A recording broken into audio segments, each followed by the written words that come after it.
Mas, kalau kita lihat ini dengan proyeksi penurunan suku bunga The Fed dalam waktu dekat begitu ya, sebesar 25 basis poin, kira-kira sektor investasi mana saja menurut Mas Robertus ini akan diuntungkan dalam jangka pendek maupun jangka panjang? Ya, pertama pastinya investasi berisiko itu mungkin akan menguntungkan ya. Kalau kita lihat IHSG juga sudah naiknya cukup drastis, mencapai rekor yang tinggi. Kemudian kalau kita Wall Street juga sama, Bursa Asia juga sama. Saya rasa saham yang kemudian akan diuntungkan karena ketika suku bunga turun, ekspektasinya emiten-emiten atau perusahaan-perusahaan ini kemudian lebih leluasa untuk berakselerasi atau berekspansi karena biaya investasi yang akan lebih mahal. Biaya investasi maksudnya untuk ekspansi biasanya kan entah itu penerbitan obligasi atau kemudian melakukan utang di bank, itu akan biayanya akan lebih murah karena suku bunga yang turun.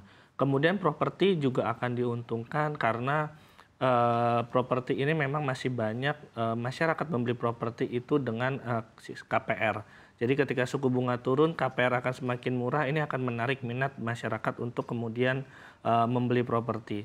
Kemudian reksadana terkait dengan saham seperti reksadana campuran, reksadana saham, itu juga tentu saja akan memiliki pengaruh yang positif terhadap penurunan suku bunga. Begitu juga dengan komoditas, baik itu emas, kemudian sebenarnya komoditas lain seperti minyak dan batu bara ada kaitannya. Namun tampaknya kalau melihat pergerakan saat ini emas yang paling kemudian diuntungkan dari proyeksi penurunan suku bunga dari The Fed kira-kira di bulan September. Oke, baik. Kalau kita tahu begitu, setiap penurunan suku bunga The Fed pastinya tadi ada sudah menyebutkan yang paling berpengaruh atau paling diuntungkan adalah dari sektor perbankan, terutama perbankan kapitalisasi besar. Yeah. Tadi seperti yang sudah kita bacakan juga salah satu informasinya bahkan BBCA sudah mengklaim sebelum suku bunga The Fed dipotong, mereka sudah mengklaim bahwa kita akan mendapatkan keuntungan dari kebijakan tersebut. Kita tahu secara valuasi saham, BBCA juga sudah lumayan mahal begitu Mas, terutama untuk investor retail. Pada saat ini berada di level 10.000, kemudian Mandiri juga sudah ada di level 7.000, kemudian yang lain ada di 5.000. Apakah momentum pada saat ini masih momentum yang tepat untuk kita para investor retail, sobat cuan untuk masuk nih ke perbankan-perbankan dengan kapitalisasi besar? Ya, kalau perbankan big cap saya rasa tidak ada kata valuasi mahal ya. Karena memang kinerjanya mau dari secara historis dari dulu dengan melawan berbagai resiko dari krisis, baik itu pandemi, resiko krisis keuangan 2008, kemudian kita lihat betapa loyal dan royalnya emiten perbankan membagi dividen selama 10 tahun terakhir, bahkan sudah melewati dua kali krisis ya, 2018 kemudian kemarin 2020 juga mereka tetap bagi dividen dengan valuasi sekarang dan potensi di masa depan.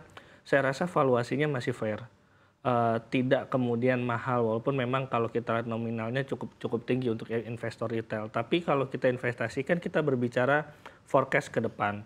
Saya setuju kalau misalnya dikatakan atau BCA optimis bahwa dia akan mendapatkan keuntungan dari tren suku bunga tinggi yang akan mungkin mulai selesai atau mulai berbalik arah menjadi tren suku bunga rendah di mungkin awal September. Begitu juga dengan bank-bank lainnya karena memang dengan suku bunga tinggi artinya kan bank ini mendapatkan dana dari menghimpun dana itu semakin mahal. Kalau misalnya bank ada deposito dengan suku bunga misalnya suku bunga sekarang 6,5%, mungkin dia harus memberikan bunga deposito di angka 6 atau misalnya 5 atau 4%. Ini mungkin akan lebih mahal dibandingkan ketika suku bunganya berada di angka 5% misalnya. Artinya ketika dia menghimpun dana itu biaya yang dikeluarkan mahal. Ini bisa terlihat dari margin margin bunga dari emiten perbankan ini yang mulai menipis. Ini karena beban bunganya mahal. Karena itu tadi dia harus menghimpun dana, tapi dananya yang harus dihimpun itu harus dia bayar dengan lebih mahal karena suku bunga tinggi. Kemudian ketika dia ingin mendapatkan keuntungan dari penyaluran kredit, ini juga tidak leluasa alias ketat. Kenapa? Karena bank harus mempertimbangkan ketika suku bunganya tinggi siapa yang mau ngambil kredit. Mungkin logika sederhananya ketika misalnya suku bunga 7% daripada kredit mendingan kita nabung karena dapat bunga 7% daripada harus bayar bulanan atau misalnya tahunan bunga 7% di tengah kondisi yang lagi nggak kondusif. Kenapa? Daya beli masyarakat kita lagi lemah, artinya iklim usaha juga sebenarnya lagi nggak baik-baik aja. Nah, dari iklim usaha yang tidak baik-baik saja, bank juga harus kemudian membatasi resiko-resiko kredit itu. Jadi tidak leluasa karena ada ancaman gagal bayar.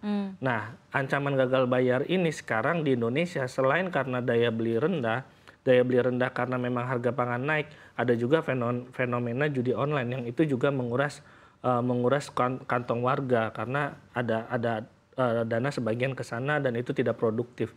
Jadi ketika suku bunga kemudian berbalik arah menjadi rendah, resiko-resiko ini kemudian akan berkurang. Setidaknya dalam menghimpun dana, bank ini akan lebih murah. Jadi margin antara dari dia menghimpun dana dan juga menyalurkan kredit, itu marginnya mungkin akan lebih membesar. Sehingga ketika margin bunganya baik, ini akan menurun ke labanya juga.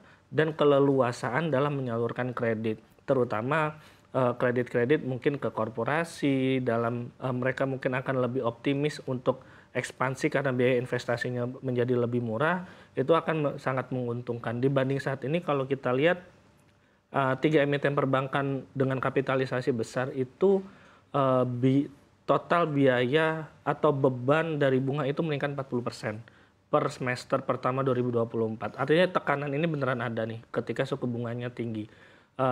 Dan ini akan jauh berkurang ketika nanti suku bunganya turun. Namun dengan catatan, kalau misalnya memang The Fed turun suku bunga di September, kemudian misalkan saja Bank Indonesia kemudian bergerak cepat mengikuti di bulan Oktober atau November, dampak ke bank itu tidak langsung.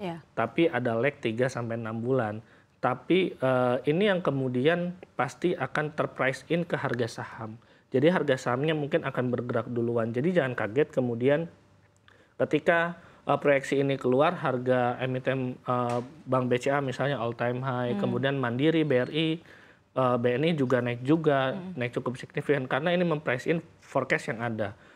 Ketika nanti misalnya benar-benar suku bunga itu turun di The Fed, nah kan investor akan mulai menimbang kapan Bank Indonesia akan turun. Ketika forecastnya itu mulai ada kapan, bulan apa akan turun, itu juga akan menjadi peluang harga sahamnya juga mungkin naik. Karena mulai memprice in suku bunga Bank Indonesia yang turun dan menghitung kira-kira berarti mungkin 3-6 bulan lagi performa perbankannya akan lebih ciamik di 2025.